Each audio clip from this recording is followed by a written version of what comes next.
Hello hi అండి. ఇవి కవర్ల విత్తనాలు ఏంటి అని చూస్తున్నారా? ఇవి నేను ఎంతో కాలంగా ఎదురు చూస్తున్న వైజయంతిమాల సీడ్స్. అనుకోకుండా నాకైతే భీమవరం నుంచి మా టెర్రస్ గార్డెన్ గ్రూప్లో మెంబర్ ఒకళ్ళు పంపించారు. నాకు ఎంతో కాలంగా ఎదురు చూస్తున్నాను వీటి కోసంగా. ఇప్పుడైతే దొరికాయి నాకు.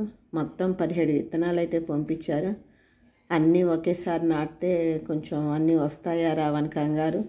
5 పెట్టుకొని చూస్తాను. 5 కనుక పెట్టి అవి జర్మినేట్ అయితే మళ్ళీ మిగిలినవి పెడతాను. వీటికి మధ్యలో దారపులాగా ఉన్నట్టు చూసారా? అదే సీడు. అది ఉంటేనే ఈ సీడు జర్మినేట్ అవుతుంది, లేకపోతే అవ్వదు. మనకు వీటి మధ్యలో కన్నం లాగా అయితే ఉంటుంది. ఆ దారపు లాగితే కన్నం ఉంటుంది. అది సూది దారం పెట్టి గుచ్చుకొని మాలగా తయారు చేసుకోవచ్చు. జనరల్గా ఈ పూసలు మాల 108 తయారు చేస్తారు, జపమాల తయారు చేసుకుంటారు. మామూలుగా అవి స్పిరిచువల్ వాల్యూ కూడా ఉంది దీనికి. పురాణాల కాలంలో మనం విష్ణుమూర్తి, కృష్ణుడు ఈ మాల మెడలో ధరించారని చెప్తారు. ఇది ఎక్కువ ఎవరి దగ్గర అయితే ఉంటుందో ఈ మాల ఇలాంటివన్నీను పాజిటివిటీ ఉంటుందని, స్పిరిచువాలిటీ కూడా ఉంటుందని అంటారు. ఈ మొక్కకి ఎన్నో మెడిసినల్ వాల్యూస్ ఉన్నాయని కూడా విన్నాను. మొత్తము 17 సీడ్స్ అయితే వచ్చాయి నాకు.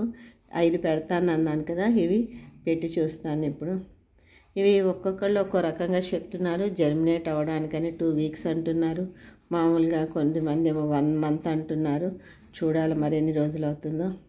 మా టెర్రస్ గార్డెన్లోకి నాకు ఈ విత్తనాలు దొరకడం, ఈ మొక్క ఎప్పుడెప్పుడు పెరుగుతుందా ఏంటా, జర్మినేట్ అవుతుందా అవదా అనే యాంగ్జైటీ ఎక్కువగా అయితే ఉన్నది. చూస్తాను ఏంటవుతుందా అన్నది. సాయిల్ మంచి హెల్తీ సాయిలే తీసాను. చూద్దాం ఎలా ఉంటుందో. నేను ఈ గ్రూప్లో ఉన్నందువల్లే ఇలాంటి కొత్తవన్నీ తెలుస్తున్నాయి.